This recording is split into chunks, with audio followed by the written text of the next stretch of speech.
If you live in the US, you probably know about the Florida man meme from all of the newspaper headlines. Florida man throws alligator in drive-through window. Florida man arrested while snorkeling naked in dumpster. Florida man robs gas station with small army of pet raccoons. You get the point. If Florida man were a superhero, you probably would rather be saved by someone else. And you might imagine that growing up in Florida, you develop a pretty high tolerance for weird stuff.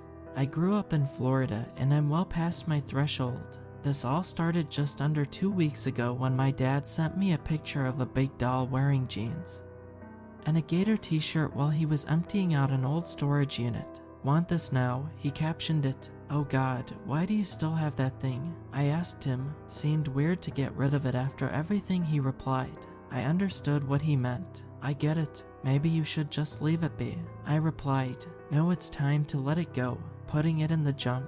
Maybe you should burn it." I offered. "Too much work. I have to get this unit cleared today," and he left it at that. 3 days after that, he sent another photo of the doll sitting on the front porch of their house. "Someone is having a joke at our expense." He messaged with the photo, "Dad, I think you should burn it." 3 days later, he sent me a photo of the doll in my old room. "Someone broke in. I think we both know who is doing this. Going to have to call the cops." I was getting more desperate, begging him to just burn the doll. He finally agreed.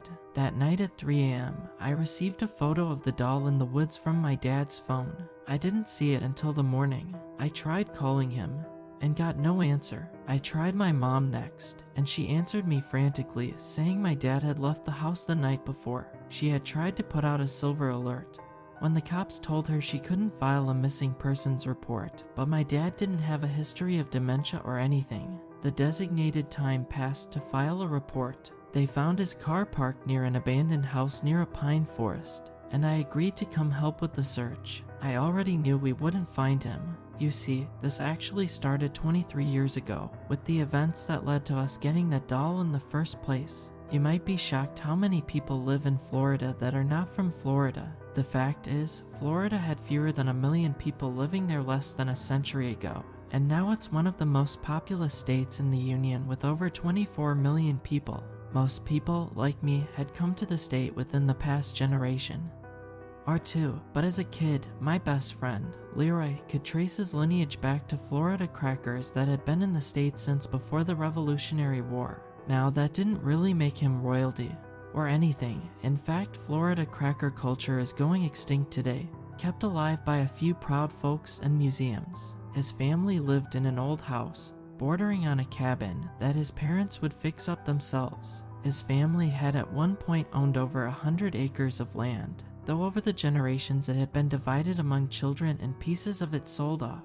Leroy's dad had grown up with my dad, and when they had sons in the same year, our families had gotten even closer. Running through the pines on his property was one of my earliest memories. Leroy was a true Florida boy. He got a pocket hunting knife for his 6th birthday. He and his dad would camp out on their property every month to learn survival skills. Leroy did his best to pass those skills on to me, and we would kayak up the rivers, fish, camp out, swap spooky campfire stories, and play manhunt in the woods with some other kids from town when the full moon was bright. In 3rd or 4th grade, our best friendship expanded to include Jimmy, whose parents had just moved them to town. His dad was a doctor of internal medicine and mostly treated retirees in the town. His mom was a lawyer of some sort. I would say Jimmy was rich. His house was huge and had its own gate and road. He dressed preppy, though I don't think that word was in my 4th grade vocabulary. He was also a wuss, a word that was definitely in my 4th grade vocabulary.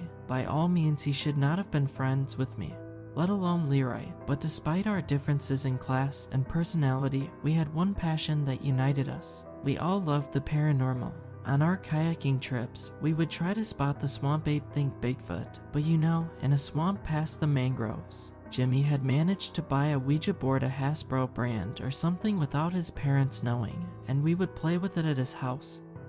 And on our camping trips, we'd watch any scary movies we could, sneaking into the R-rated ones. And of course, we continued our campfire stories. Jimmy told us that before his family had moved, there had been a man who killed his own parents and said he'd been possessed. His dad had told him it was just an excuse, but Jimmy had seen the man's eyes solid black in the street the day earlier. That's what got him into the paranormal. For Leroy and me, his dad's stories about Florida ghosts and legends were the origin of our love for the spooky and weird. We had even convinced him to take us to the Devil's Bench one year, but he wouldn't let us sit on it. We kept up our antics until we were all teenagers when, one summer, Jimmy convinced his parents to rent us a beach house in the Keys for a week.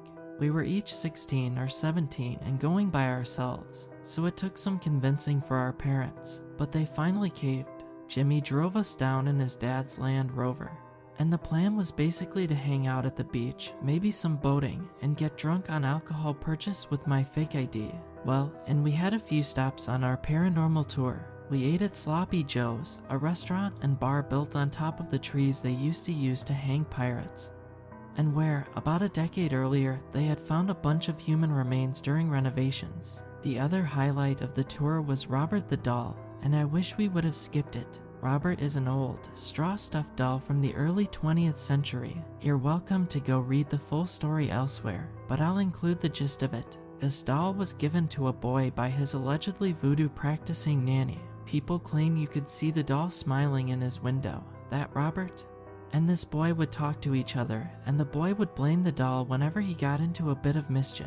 Eventually, the boy got old and died, and then someone who had bought his house donated the doll to a museum in Key West, presumably to get it the heck out of the house, where it still sits today. People say the doll is still evil, and if you take its picture without permission or are rude to him, he'll curse you. Plenty of people have blamed accidents and misfortune on this. I've heard this doll is the inspiration for the Chucky movies, but I'm not sure if that's true. He was certainly the inspiration for the truly awful Robert movies released in the past few years. Typical spooky doll stuff. We, being the type of naive kids that played with Ouija boards and called out Bloody Mary in front of mirrors in dark bathrooms. Obviously, we're going to go provoke this doll for our own entertainment. When we actually saw the thing, we hesitated. We believed the paranormal stuff, but mostly for the thrills. When you go to a haunted house or a scary movie, you know nothing is really going to hurt you, but the possibility works its way past your mental defenses. That feeling just before the third Bloody Mary, when your heart falls into icy waters, and every nerve in your body screams at you to stop, was the whole reason we loved this. Maybe it's a Florida thing. Robert the doll is messed up. You wouldn't give that thing to a child unless you were running a long con that required you to bankrupt them in therapy costs. As an adult, the thought of him haunting us was not a pleasant one. The notes around him begging forgiveness didn't help. Maybe we shouldn't, Jimmy said. Honestly, this surprised me. He was still a wuss, but in a way he was the craziest of the three of us, in a way that only a rich, white boy can be. He had an air of invincibility, an entitlement that almost made you believe he actually was invincible. He was the kind of guy that might snort coke and belly flop into the pool from a 4th-floor hotel balcony. In fact, I heard he had landed himself in the hospital and, subsequently, rehab, doing exactly that later in life. I didn't say anything, but looked meaningfully at Leroy.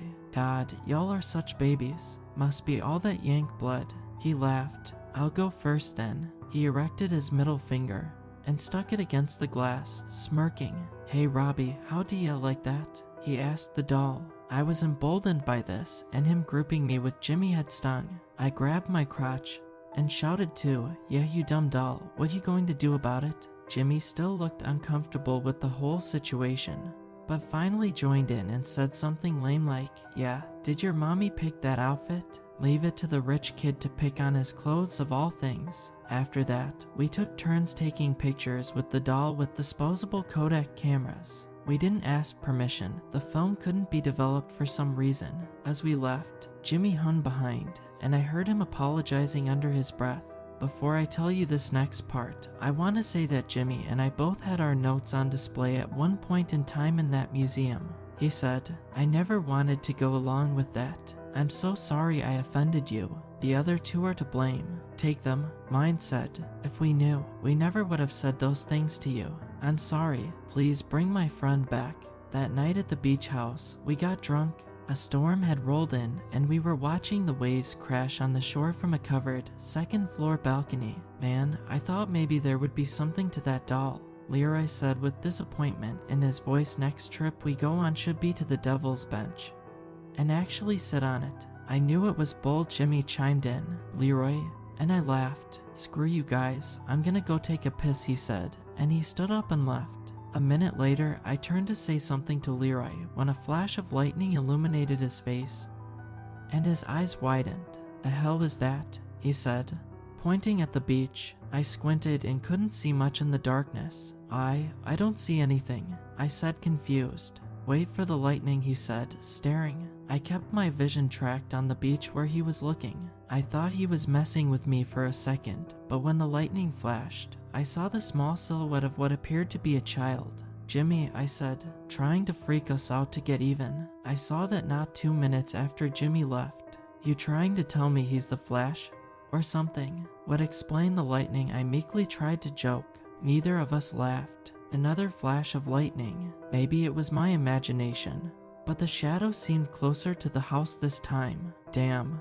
Do you think that's a kid? Maybe we should see if we can find Jimmy, I said. Leroy kept his eyes peeled on the spot. You go. I'll keep an eye on this thing. I got up and turned into the house. As I opened the door, a crash of thunder tore the sound barrier apart, and the lights in the house died. I cursed to myself and made my way to the hall. Jimmy wasn't in the upstairs bathroom. This seemed to confirm my suspicions that he was behind it. I eased up a bit and returned to the balcony. Jimmy, you prick.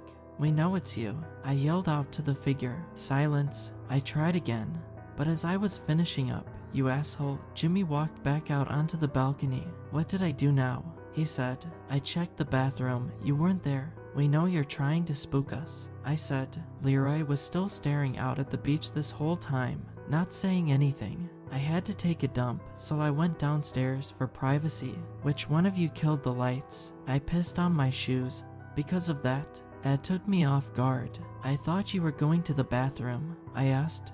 Yeah, and then I stood up to piss afterwards. What kind of man pisses sitting down? I didn't have time to figure out how to reply to that because lightning struck again. Who the hell is that? Jimmy shouted. Well, there went my theory. The wind started to pick up into a howl, and I wondered briefly if a hurricane had somehow formed and made landfall. Without a news broadcast, I was considering going to find our beach radio when the sound of a door opening and slamming several times downstairs interrupted the thought. Leroy stood up. Y'all stay here, was all he said. He flicked out a pocket knife and walked inside. When the lightning struck again, there was no figure on the beach. I looked at Jimmy. He looked like he would be pissing himself if he hadn't just been to the bathroom.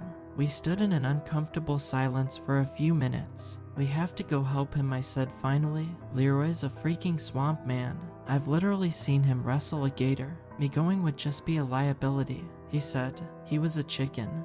But he had a point. I heard a crash and a yowl from downstairs. Come on, I said and walked inside. He followed me as far as the bedroom. I walked into the hallway and the door shut behind me with the click of a lock.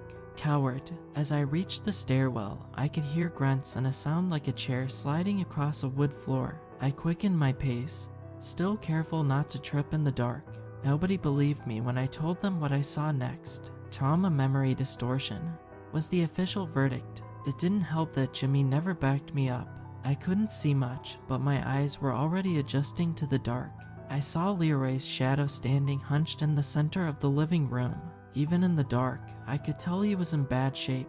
Lightning flashed and illuminated the room for a second. Leroy was bloody and bruised already, but there was nobody else in the room. He stood, surrounded by disoriented furniture, holding his pocket knife pointed at nothing. He saw me too before the room faded back into darkness. His eyes widened into a look of sadness and fear. Run was all he said. I heard another wood-on-wood screech followed by an audible rush of air as something flew across the room. A dark mass hit Leroy's silhouette at around shoulder height with a thud. Leroy slouched to the ground and there was a wooden clatter as the kitchen chair that had hit him fell to the ground. I stepped off the foot of the stairs towards him and was met with an awful groan that turned into a screech as a couch-shaped mass skidded towards me at what must have been over 20 miles per hour. It splintered the wooden railings of the staircase as it made impact, narrowly missing me. I missed the next illumination of the room and what must have been shock,